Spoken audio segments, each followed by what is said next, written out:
પ્રકરણ 16 પર્યાવરણીય સમસ્યાઓ. ટોપિક છે હવાનું પ્રદૂષણ અને તેનું નિયંત્રણ. વાયુ પ્રદૂષકો તમામ સજીવ જીવનને નુકસાન પહોંચાડે છે. દરેક સજીવ શ્વસન સંબંધી જરૂરિયાતો માટે હવા ઉપર આધારિત છે. સૌપ્રથમ વાયુ પ્રદૂષકોની અસર જોઈએ તો જે પાકની વૃદ્ધિ તથા ઉપજ ઘટાડે છે અને વનસ્પતિઓના અકાળ એટલે કે અપરિપક્વ અવસ્થાના મૃત્યુનું કારણ બની શકે છે. મનુષ્યોના અને પ્રાણીઓના શ્વસન તંત્ર પર નુકસાનકારક રીતે ઘેરી અસર પહોંચાડે છે. આ હાનિકારક પ્રદૂષકોની અસરો એ પ્રદૂષકોની સાંદ્રતા તેમજ નિરાચ્છાદન સમયગાળો તથા સજીવ પર આધાર રાખે છે.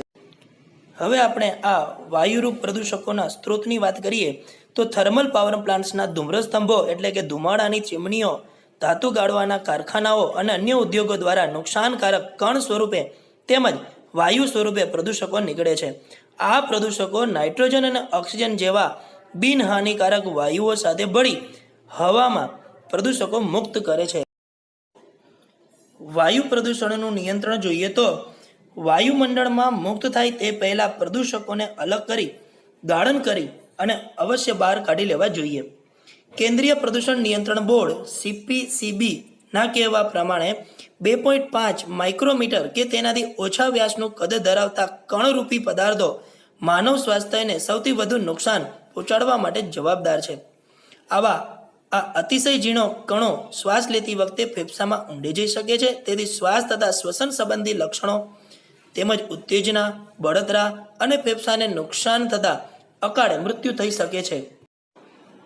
હવે આપણે હવાના પ્રદૂષણ નિયંત્રણ માટેની 3 પ્રચલિત પદ્ધતિઓ જોઈએ તો નંબર 1 સ્થિર વિદ્યુત અવક્ષેપન એટલે કે ઇલેક્ટ્રોસ્ટેટિક પ્રેસિપિટેટર્સ, બીજું માર્જક એટલે કે સ્ક્રબર્સ અને ત્રીજું ઉદ્દીપકીય પરિવર્તકો એટલે કે કેટલિસ્ટ.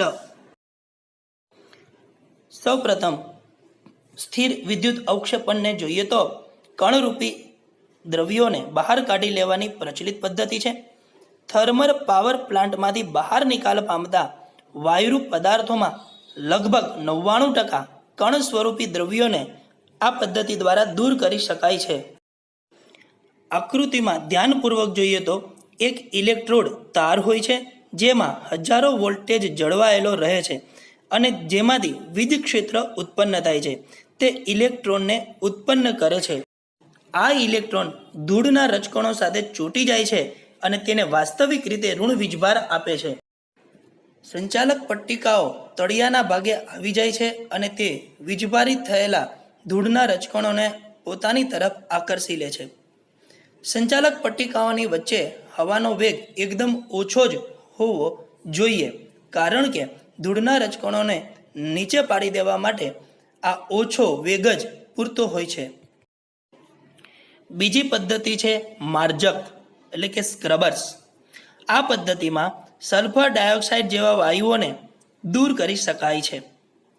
આકૃતિમાં દર્શાવ્યા મુજબ માર્જકમાંથી નિકાલ પામતા દ્રવ્યોને પાણી કે ચૂનાના ફુવારાઓમાંથી પસાર કરવામાં આવે છે. આમાં સલ્ફર ડાયોક્સાઇડ એ પાણી અથવા તો ચૂનાના સાથે ભળી અને દૂર થતો જોવા મળે છે. ત્રીજી પદ્ધતિ છે ઉદ્દીપકીય પરિવર્તકો. મહાનગરોમાં મોટર ગાડીઓ એટલે કે વાહનો એ વાતાવરણીય પ્રદૂષણનું મુખ્ય સ્ત્રોત છે. જેમ જેમ શહેરોમાં વાહનોની સંખ્યા વધતી જાય છે તેમ તેમ વાતાવરણીય પ્રદૂષણની સમસ્યાઓ પણ વધતી જાય છે. શીશામુક્ત પેટ્રોલ કે ડીઝલનો ઉપયોગ તેમજ વાહનોની યોગ્ય જાળવણી દ્વારા ઉત્સર્જિત થતા પ્રદૂષકોની માત્રા આપણે ઘટાડી શકીએ છીએ. વાહનોમાંથી ઝેરી વાયુઓના ઉત્સર્જનને ઘટાડવા માટે ઉત્પ્રેરકો લગાવેલા હોય છે. ઉત્પ્રેરકો તરીકે પ્લેટિનમ, પેલેડિયમ અને રોડિયમ નામની કિંમતી ધાતુઓ ધરાવતા ઉદ્દીપકીય પરિવર્તકો વાહનોમાં લગાવવામાં આવે છે. નિકાલ પામતા દ્રવ્યો જેવા ઉદ્દીપકીય પરિવર્તકમાંથી પસાર થાય છે ત્યારે દહન થયા વગરના હાઇડ્રોકાર્બન્સ એ કાર્બન ડાયોક્સાઇડ અને પાણીમાં રૂપાંતરિત થાય છે. તેમજ કાર્બન મોનોક્સાઇડ કાર્બન ડાયોક્સાઇડમાં રૂપાંતરિત થાય છે અને નાઇટ્રિક ઓક્સાઇડ એ નાઇટ્રોજન વાયુઓમાં રૂપાંતરિત થઈ જાય છે.